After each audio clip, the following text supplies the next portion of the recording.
Hi folks, Dave, the Honest Audiophile. This is the SEEK Real Audio Airship, and these are my honest audiophile impressions.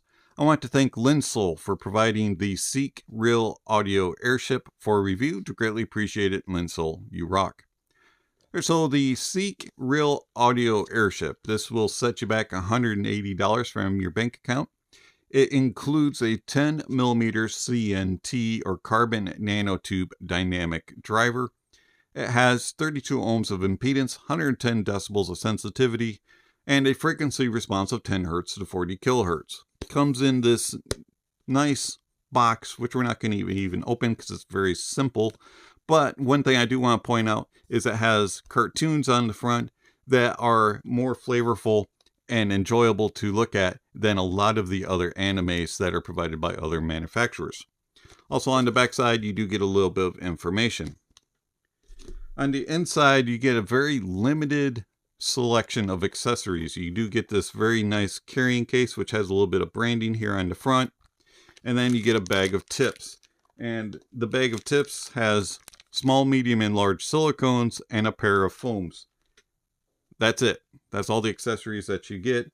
You do get your IEM, the airship, which, okay, I guess we're going to talk about the cable.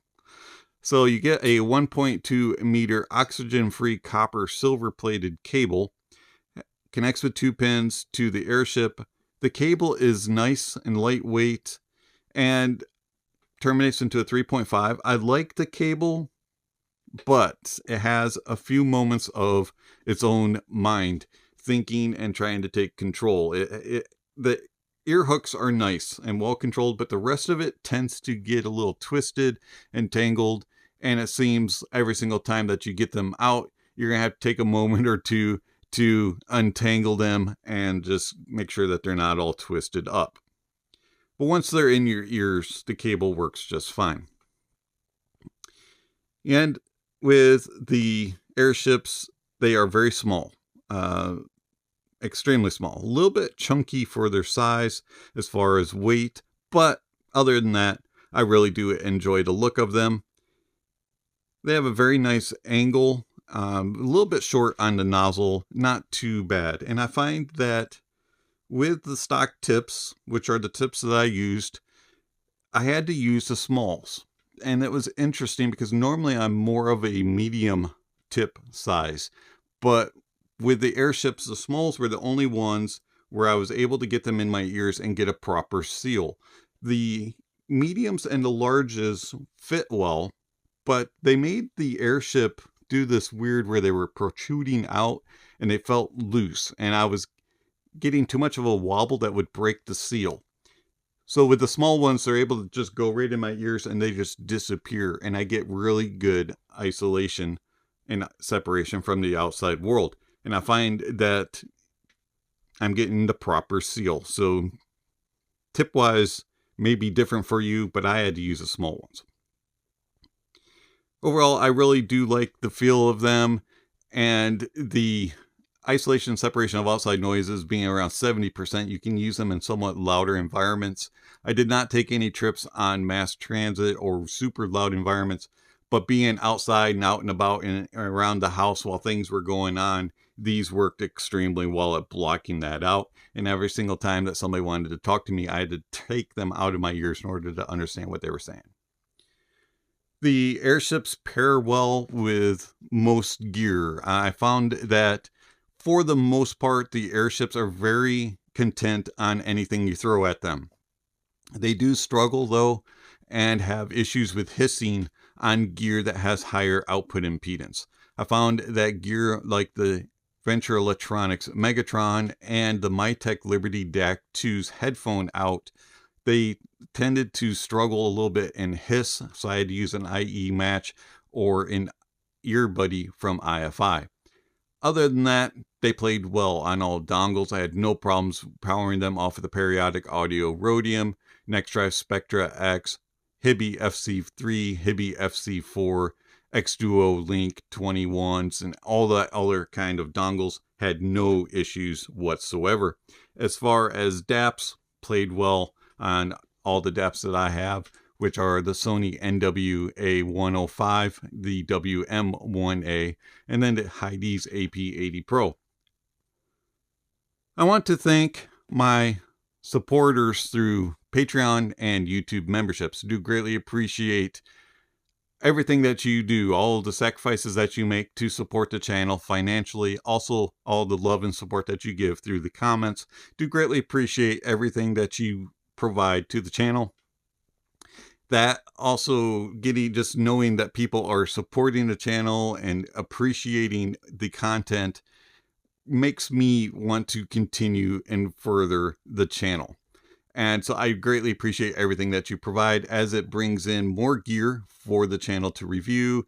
Also, it enhances the experience so that I can use gear to compare and also as references. So thank you for all that you provide being a YouTube member and patron. If you're interested in becoming one of those, there are links down below. Also, while you're down there, don't forget to give a thumbs up or a thumbs down to the video. And also, if you haven't already, hit the subscribe button and that notification bell. All right, so the Airship.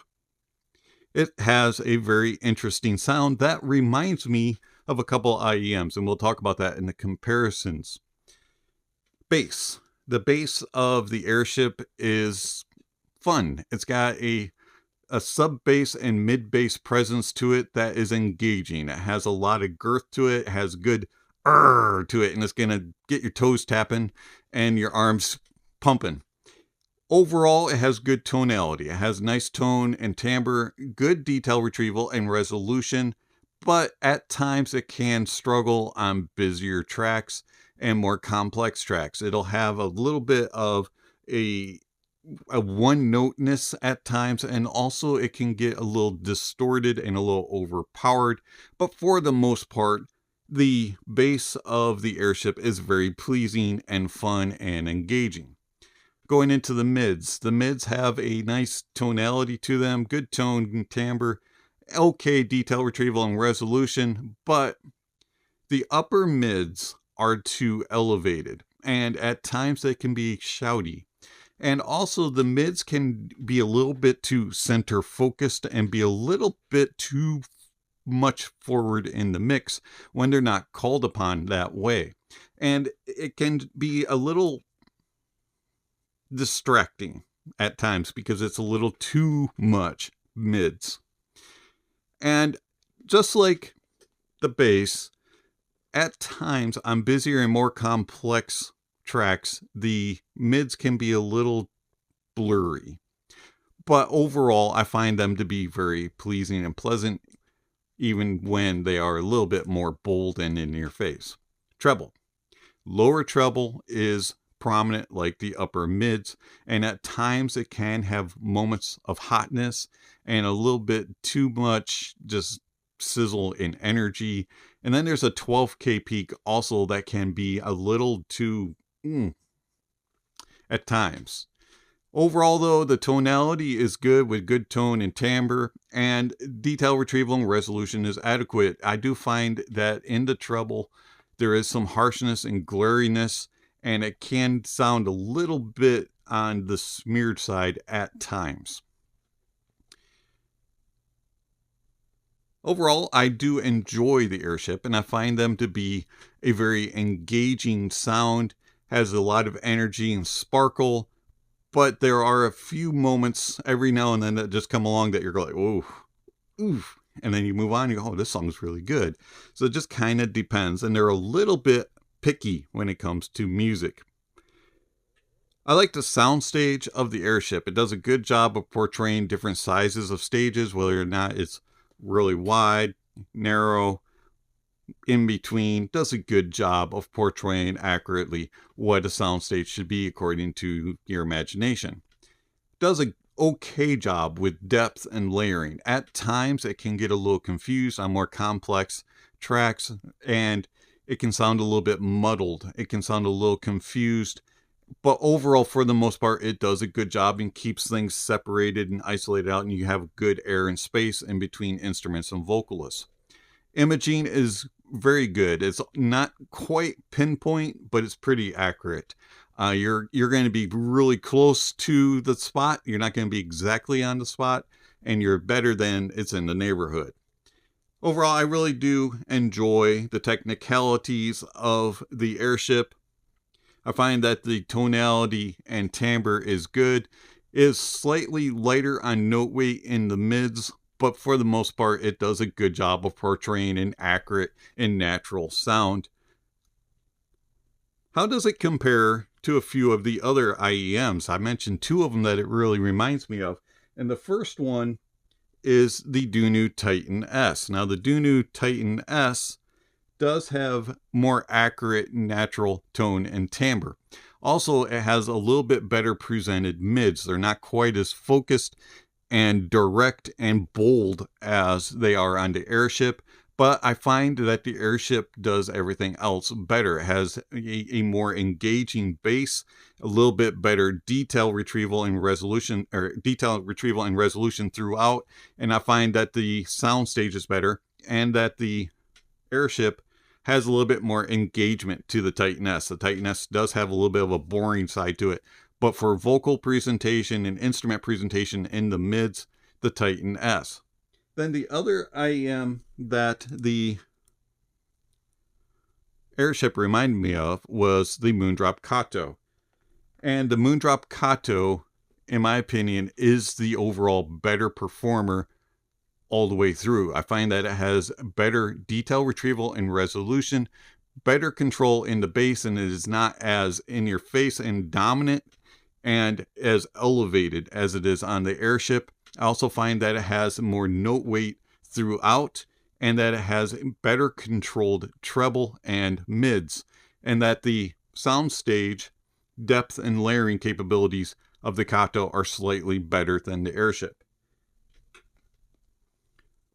Overall, I find that I really do like the Airship. It is a fun and engaging and a more